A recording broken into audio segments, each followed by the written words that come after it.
It's time for Recipe of the Day.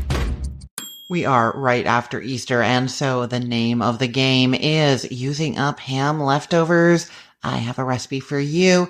This is air fryer chicken cordon bleu, but a very easy version. So first, why is it called cordon bleu? Cordon bleu actually means blue ribbon. And so this is like special, like blue ribbon awarded chicken. You know what I mean? That's where that comes from. Okay. And you know that chicken cordon bleu is traditionally breaded chicken that's been stuffed with Swiss cheese and ham. Now, I am not all about stuffing things in a very elaborate way. I find lazy ways to get around this. And so this one is done in layers. Instead, you actually build the layers right in the air fryer and then set it cooking. It is so straightforward and easy. Now, you might remember me talking about the chicken cordon bleu stacks that I do. Those are also layered like this recipe. The difference is those are baked in the oven. The other difference is for those ones, the breadcrumbs, the panko breadcrumbs that you add as a topping to make it all nice and crunchy. Instead of breading them, it's just a breaded topping, much easier. For that topping in the oven, you put that on right at the beginning and it browns in the course of cooking. When I first tested this in the air fryer, I did the same thing and those breadcrumbs were burnt. It's just because the air fryer has such close, contained high heat. That's all. So for this version, I am basically doing the same thing as for those stacks, but the breadcrumbs are added halfway through the cooking so that they get brown and not burnt. Okay, so how do we make this recipe? You start by mixing together your panko mixture. I'm going to say you actually can do this later while the chicken's cooking, but I get it started first and then it's out of the way. So it's panko breadcrumbs with 1 teaspoon of olive oil, a little bit of garlic powder, salt, and pepper. Now, at first when you start mixing that together, it's going to seem like the olive oil is not going to spread all the way through those breadcrumbs. It kind of wants to start soaking into the first breadcrumbs it hits. But don't worry, you just keep mixing it and slowly all of those breadcrumbs are going to get moistened. And the reason that we're moistening the breadcrumbs with the oil is when we put them on as a topping later, each breadcrumb is now coated in oil and so it is going to brown and crisp perfectly. It works so well. I love this tip. Okay, now the recipe actually has you build these on like a work surface, like a cookie sheet or a plate or whatever. You don't have to do that. You can build these straight in the air fry basket. So get your air fry basket and you're going to put 4 slices of ham in there, non-overlapping, 4 individual slices of ham at the bottom of the air fryer basket. Now those are going to act as kind of a barrier so that the chicken doesn't stick and to catch any cheese that's going to drip off of the chicken. That ham is so delicious and does so well in this recipe.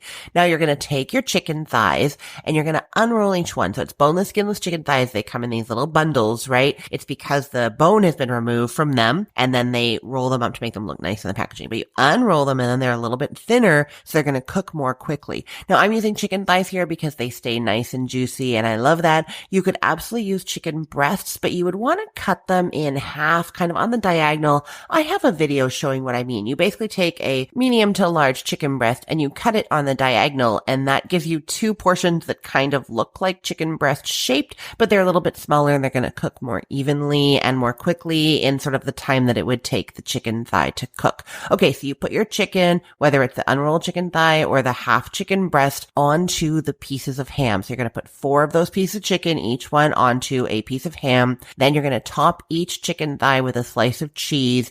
The recipe has optional tomato slices just because my original chicken cordon bleu stacks had tomatoes on them. You do not have to put the tomato slices if you don't want to. And then you just put that into the air fryer. You're doing it at 400 degrees Fahrenheit and you have those 4 stacks of ham, then chicken, then cheese, and you're going to put them in there for 6 minutes. Then pull that basket out and top each of those chicken stacks with 1/4 of your breadcrumb mixture. If you kind of need to like push it down onto the chicken so that it's going to stay on there. The cheese is melted, right? So you're pushing that breadcrumb mixture onto that melted cheese so that when you put it back in the air fryer, the convection fan doesn't make the breadcrumbs just go flying all through your air fryer, right? Okay, push it down a little bit and then you put it back in there for 6 to 8 minutes just until the chicken is cooked through. I use an instant read thermometer to check that it's at 165 degrees Fahrenheit, but you could cut in there with a sharp knife and a fork and make sure that the chicken is not pink and that any juices coming out are running clear. And that is it. Those are your air fryer chicken cordon bleu stacks. Super easy. They're cooked in 12 to 14 minutes. They take 2 minutes to assemble. Cannot wait for you to try this one. I will put the link to this recipe in the show notes for this podcast episode, or you can head to cookthestory.com/ROTD and get it there.